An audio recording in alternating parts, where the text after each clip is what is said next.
आज ही Doubtnut app download करें। Doubtnut पर होगा अब आपके सभी मैथ्स, केमिस्ट्री, फिजिक्स और बायोलॉजी डाउट्स का सफाया। बस अपने क्वेश्चन की फोटो खींचो, उसे क्रॉप करो और तुरंत वीडियो सोल्यूशन पाओ। Download now. Hello students, welcome to Doubtnut. आज हम पढ़ेंगे चैप्टर 11th क्लास का, जो कि है इंटरनेशनल बिजनेस। ठीक है, तो सबसे पहले पढ़ते हैं कि इंटरनेशनल बिजनेस का मीनिंग क्या होता है। So international business refers to buying and selling of goods and services beyond the geographical limits of a country. जब भी एक कंट्री अपनी ज्योग्राफिकल लिमिट से बाहर जाकर कुछ भी गुड्स या फिर कोई भी सर्विस खरीदती या बेचती है दूसरी कंट्री को, तो उसको हम इंटरनेशनल बिजनेस कहते हैं। ठीक है, जिसको हम ट्रेड बिटवीन टू कंट्रीज भी कह सकते हैं। इसके 3 टाइप्स होते हैं: export, import and entrepot. Export और इंपोर्ट तो आप सबको पता है। एक्सपोर्ट मीन्स सेलिंग गुड्स और सर्विसेज टू फॉरेन कंट्री, है ना, और import means buying goods and services from foreign countries. But entrepot किसको कहते हैं? एंटरपोर्ट को हम री एक्सपोर्ट भी कहते हैं। एंटरपोर्ट तब कहा जाता है जब import of goods not for consumption in home country. जब भी एक कंट्री दूसरी कंट्री से कोई गुड्स खरीदती है बट उसको अपनी कंट्री में कंजप्शन उसका नहीं करती है, बल्कि उस सामान को वो एक्सपोर्ट कर देती है टू अनदर कंट्री। ठीक है, ये मान लो कि एक कंट्री मीडिएटर का काम कर रही है कि एक कंट्री से कुछ सामान खरीद के दूसरी कंट्री को बेचना। ठीक है, इसको हम बोलते हैं एंटरपोर्ट। ओके, अब आ जाते हैं इंटरनेशनल ट्रेड के नेचर पे कि इंटरनेशनल बिजनेस का नेचर कैसा होता है। ठीक है, involvement of 2 countries. International business में मिनिमम 2 कंट्रीज की इन्वॉल्वमेंट होनी ही चाहिए। ठीक है, एक जो बायर होगा और एक जो सेलर होगा। कोई भी बायर हो सकता है और कोई भी सेलर हो सकता है, बट मिनिमम 2 कंट्रीज होनी ही चाहिए, और मैक्सिमम कितनी भी कंट्रीज हो सकती हैं। ठीक है, अगर buying and selling across the border of the country भी हो रही है, तब भी हम उसको एक्सटर्नल ट्रेड और इंटरनेशनल ट्रेड कहेंगे।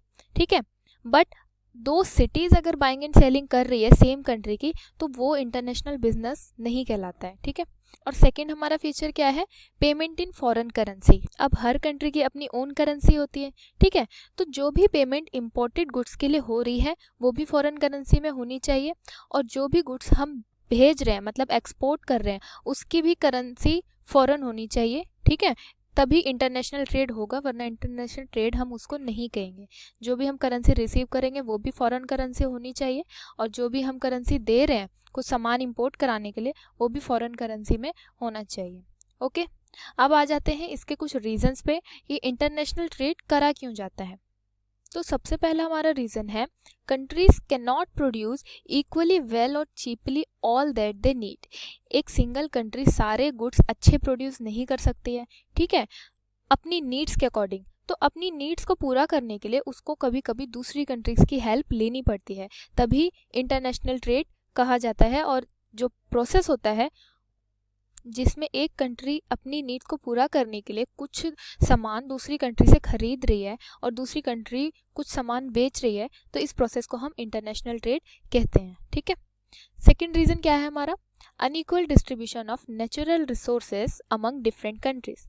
अब क्या है कि सारी कंट्रीज के पास सेम नेचुरल रिसोर्सेज अवेलेबल नहीं होते हैं। ठीक है, तो यहाँ पर अनइक्वल डिस्ट्रीब्यूशन हो गया नेचुरल रिसोर्सेज का। डिफरेंट कंट्रीज के पास अपने खुद के कुछ रिसोर्सेज हैं, तो कभी कभी कंट्रीज क्या करती हैं कि आपस में कुछ रिसोर्सेज बेचती और खरीदती हैं, तब भी हमें इंटरनेशनल ट्रेड की ज़रूरत पड़ती है। ओके, थर्ड हमारा रीज़न क्या है? Availability of different factors of production such as land, labour, capital and raw material differ among different nations. तो अब जितने भी फैक्टर्स ऑफ प्रोडक्शन होते हैं, land, labour, capital, raw material, उसकी भी अलग अलग अवेलेबिलिटी होती है अलग अलग कंट्रीज़ में, अलग अलग नेशंस में। तो अपनी नीड्स को पूरा करने के लिए कुछ फैक्टर्स ऑफ प्रोडक्शन एक कंट्री दूसरी कंट्री से खरीदती है जो उसकी कंट्री में अवेलेबल ना हो। ठीक है, तो इसके लिए भी इंटरनेशनल ट्रेड की ज़रूरत पड़ती है। फोर्थ हमारा क्या है reason? Difference in labour productivity and production cost due to socio economic, geographical and political reasons. कुछ पॉलिटिकल रीजंस की वजह से, कुछ जोग्राफिकल रीजंस की वजह से और कुछ सोशियो इकोनॉमिक रीजंस की वजह से जो प्रोडक्शन कॉस्ट होता है वो भी कभी कभी किसी कंट्री में ज़्यादा लगता है तो कुछ कंट्रीज़ में कम लगता है। ठीक है, और लेबर कॉस्ट जो होता है वो भी डिपेंड करता है कि नेशन में लेबर किस टाइप के हैं। तो इसके लिए भी क्या करती है कंट्री कि दूसरी कंट्री से कुछ प्रोडक्शन कॉस्ट जिससे कम हो, कुछ ना कुछ रिसोर्सेज खरीद के अपने प्रोडक्शन को बढ़ाती है। तो रिसोर्सेज खरीदना दूसरी कंट्री से, और एक कंट्री दूसरी कंट्री को रिसोर्सेज बेच रही है, तो यहाँ पर भी हमें इंटरनेशनल ट्रेड की ज़रूरत पड़ती है। ओके, नाउ फिफ्थ हमारा रीज़न क्या है? There is not even a single country which is in a better position to produce better quality products at lower cost. अगर देखा जाए तो एक सिंगल कंट्री भी ऐसी नहीं है जो लोअर कॉस्ट पे अच्छे सामान बना सके, अच्छे क्वालिटी प्रोडक्ट्स बना सके जिससे कि कस्टमर्स की नीड्स पूरी हो।